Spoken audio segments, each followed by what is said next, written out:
दोस्तों, किसी ने सही कहा है कि आवाज ऊंची हो तो कुछ लोग सुनते हैं, लेकिन अगर बात ऊंची हो तो बहुत सारे लोग सुनते हैं।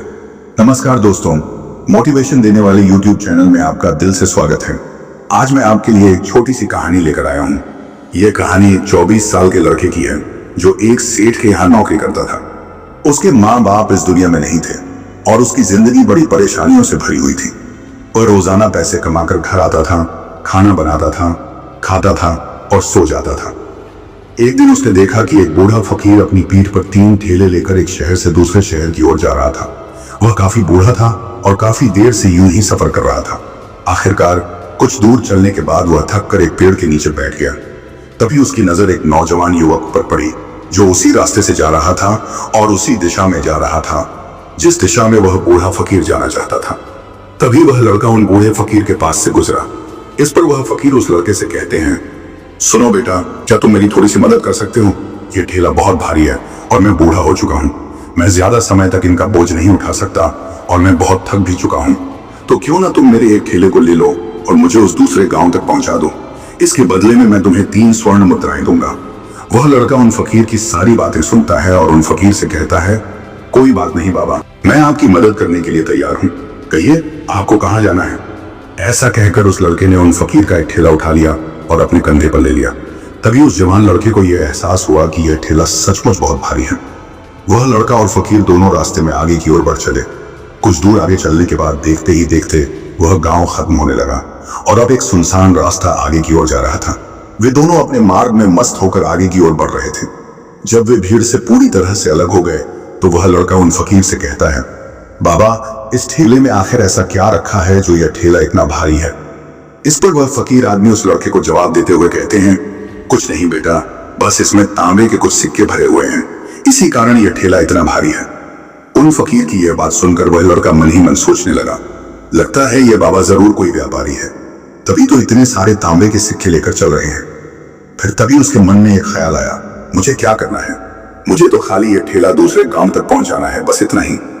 जैसे ही उसके मन में यह ख्याल आया, सिर्फ तांबे के सिक्कों का वह ख्याल मन से निकाल दिया और अपनी धुन में मस्त होकर वह आगे की ओर चलने लगा। चलते चलते कुछ और समय बीता और वे दोनों एक नदी के किनारे जा पहुंचे। वह लड़का हट्टा कट्टा था और काफी चुस्त और तंदुरुस्त भी था, इसलिए वह बिना सोचे समझे उस नदी में उतर जाता है। किंतु वह फकीर अब भी किनारे पर ही खड़े थे। इस पर वह लड़का उन फकीर से कहता है, क्या हुआ बाबा, चलिए आइए, हमें यह नदी पार करनी होगी, तभी तो हम उस गांव तक पहुंच पाएंगे।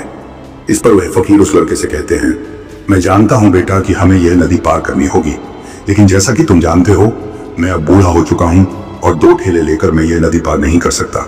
कहीं मेरा पांव फिसल गया तो क्या होगा? क्या तुम मेरी एक और गठरी ले सकते हो? मैं तुम्हें इसके बदले भी 3 स्वर्ण मुद्राएं दूंगा। इस पर वह लड़का मुस्कुराते हुए उन फकीर से कहता है, बाबा, आप मुझे शर्मिंदा कर रहे हैं।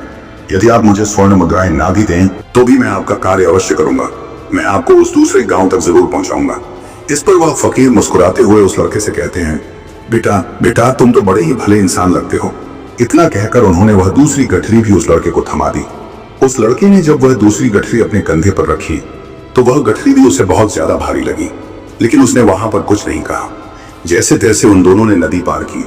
नदी पार करने के बाद बातों बातों में ही उस लड़के ने उन फकीर से कहा, आखिर इस दूसरी गठरी में क्या है? यह गठरी भी बहुत भारी है। इस पर वह फकीर उस लड़के को जवाब देते हुए कहते हैं, बेटा, इसमें चांदी के सिक्के हैं, इसी कारण यह गठरी भी बहुत भारी है। उन फकीर की यह सारी बातें सुनकर अब उस लड़के का दिमाग तेजी से काम करने लगा था। वह यह सोच रहा था कि एक ठेले में तांबे के सिक्के हैं और दूसरी में चांदी के। ऐसा प्रतीत होता है मानो यह फकीर बाबा कहीं दूर से आ रहे हैं और उन्होंने अपनी सारी जमीन जायदाद बेचकर ये सारे सिक्के इकट्ठे किए हैं, तभी तो वह इतना धन लेकर चल रहे हैं। लेकिन वह लड़का उन फकीर से कुछ नहीं कहता और वे दोनों चुपचाप मार्ग में आगे की ओर बढ़ते चले जाते हैं। कुछ दूर आगे बढ़ने के बाद एक बार फिर एक सुनसान राह आती है। उस सुनसान रास्ते को देखते ही उस लड़के के मन में तरह तरह के विचार उत्पन्न होने लगे। वह यह सोचने लगा, अरे ये तो सुनसान जगह है, अगर मैं यह सिक्के लेकर यहाँ से भाग जाऊं तो यह फकीर मुझे कब तक दौड़ाएंगे? मुझे नहीं लगता कि मुझे कभी पकड़ पाएंगे और यहाँ पर कोई है भी नहीं जो इनकी मदद कर पाए। और वैसे भी ये बहुत सारे सिक्के हैं, मैं इनसे एक अच्छी दुकान खरीद सकता हूँ, अपना नया व्यापार शुरू कर सकता हूँ। और वैसे भी यह बूढ़ा फकीर अब इन पैसों का क्या करेगा? इससे अच्छा तो मैं ही इन्हें रख लेता हूँ। वह लड़का ये सब बारे में सोच ही रहा था, तभी अचानक उसे खुद पर आश्चर्य हुआ। अरे मैं ये क्या सोच रहा हूँ? ये फकीर बाबा ना जाने कहाँ से आ रहे हैं और क्या खर्च करके इन्होंने इतने सारे पैसे इकट्ठा किए होंगे। मुझे इनका फायदा नहीं उठाना चाहिए। नहीं नहीं, मुझे ऐसा नहीं करना चाहिए। उसने कुछ देर के लिए तो अपने मन के विचारों को काबू कर लिया, लेकिन कुछ देर बाद उसके मन के विचार उस पर देखते ही देखते हावी होने लगे। वह लड़का 2 ठेले लेकर उन फकीर के पीछे पीछे चल रहा था। कुछ दूर आगे चलने के बाद एक पहाड़ी आई। इस पर वह फकीर बाबा उस लड़के से कहते हैं, बेटा यह पहाड़ी में नहीं चढ़ पाऊंगा। मैं काफी बूढ़ा हो चुका हूँ और मेरे घुटनों में भी दर्द रहता है। यदि तुम मेरी तीसरी गठरी भी ले लो तो मैं तुम्हें 3 और स्वर्ण मुद्राएं दूंगा। लेकिन याद रखना, इसे कहीं गिराना मत, कहीं यह गठरी खुल ना जाए। इस पर वह लड़का उन फकीर से कहता है, क्यों बाबा, आखिर इसमें ऐसा क्या है? इस पर वह फकीर उस लड़के से कहते हैं, बेटा इसमें स्वर्ण मुद्राएं हैं। यह सुनकर वह लड़का मन ही मन बहुत प्रसन्न हुआ। उसने चुपचाप वह गठरी भी उन फकीर से ले ली और देखते ही देखते वे दोनों मार्ग में आगे की ओर बढ़ने लगे। अब वह फकीर बिना कोई वजन लिए हुए आराम से पहाड़ की चढ़ाई पर चढ़ रहे थे, किंतु वह नौजवान लड़का जो पीछे था वह वजन के कारण बहुत धीरे धीरे चल पा रहा था। लेकिन जब से उसने सोने का नाम सुना था उसका मन तो छलांग मार रहा था। वह मन ही मन सोच रहा था, अगर मुझे यह सारा धन मिल जाए तो मेरा पूरा जीवन तो आराम से कट जाएगा।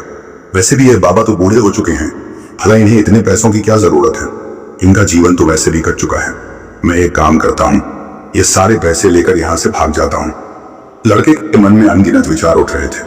लड़के का मन अब उसकी बुद्धि पर पूरी तरह से हावी हो चुका था और उस लड़के का मन अपनी बात को सही साबित करने के लिए उससे कुछ भी कह रहा था। और तभी उस लड़के के मन में एक और विचार उत्पन्न हुआ और अब की बार वह लड़का यह सोच रहा था, लगता है यह फकीर बाबा कोई चोर है, वरना इनके पास इतनी सारे स्वर्ण मुद्राएं कहां से आएंगे? अगर यह कोई व्यापारी होते, लड़का अपने मन में अजीब सी बातें सोच रहा था। उसके मन में शंका हुई, अगर यह कोई व्यापारी होता तो क्या पैदल चल रहा होता? उसके भीतर लालच ने सिर उठाया, अगर इसके पास इतने पैसे हैं तो कोई सवारी क्यों नहीं कर रहा? फिर अचानक एक विचार आया, लगता है यह कोई चोर है। और वह सोचने लगा, अगर चोर से चोरी कर लूं तो इसमें बुराई ही क्या है? उसका मन अब बेचैन हो उठा। वह तेजी से फकीर के आगे बढ़ने लगा।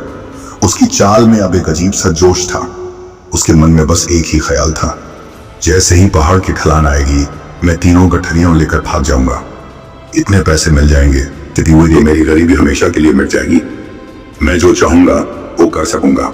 वह फकीर से आगे निकल चुका था, अब पहाड़ की चोटी पर पहुंचने ही वाला था। जैसे ही ढलान शुरू हुई उसने फकीर से नजरें चुराई। एकदम झपट कर वह तीनों गठरियां उठाकर भाग खड़ा हुआ। उसका दिल जोरों से धड़क रहा था, लेकिन उसे अपने शरीर में हल्कापन महसूस हो रहा था। उसका मन खुशी से झूम उठा, अब मैं अमीर बनने वाला हूं। वह तेज दौड़ता रहा, बिना रुके बिना पीछे देखे। आखिरकार अपने घर पहुंचा। घर पहुंचते ही उसकी खुशी का ठिकाना न रहा। जल्दी से गठरियां खोलता हूं, देखता हूं कितने पैसे हैं। उसने पहली गठरी खोली, लेकिन यह क्या, उसमें तो लोहे के जंग लगे सिक्के थे।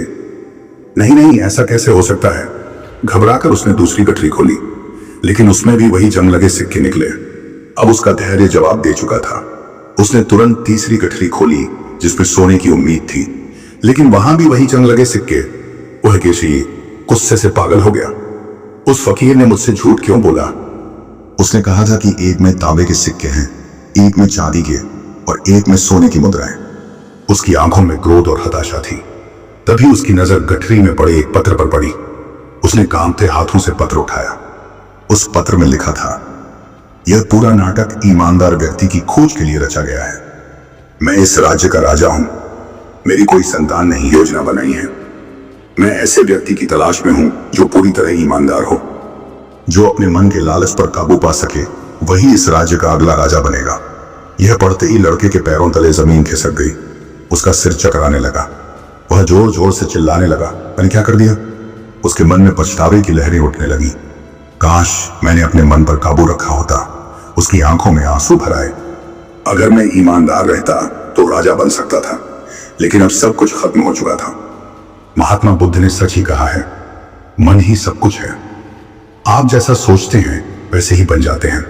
बुद्ध कहते हैं, आपका सबसे बड़ा दुश्मन भी उतना नुकसान नहीं पहुंचा सकता जितना आपके अनियंत्रित विचार पहुंचा सकते हैं।